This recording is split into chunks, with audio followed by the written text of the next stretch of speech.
Good morning mga Hatsol. May bad news.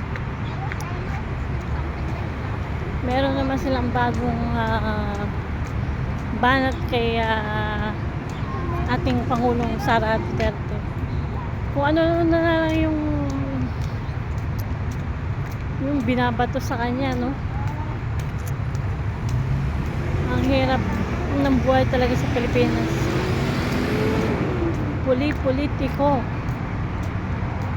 Wala lang silang ginawa kundi maghiring pabagsakin si Sara.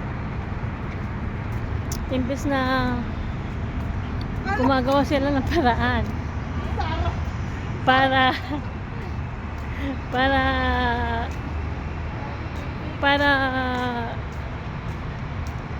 gumaan ang pamumuhay ng mga Pilipino, di ba? Pero gusto talaga nilang pabagsakin kasi wala na silang panalo eh. Walang kalaban si Sara. Kaya 2028 boboto ko si Sara. Kasi siya lang bukod tanging pwedeng asahan ng mga Pilipino sa hirap at ginawa.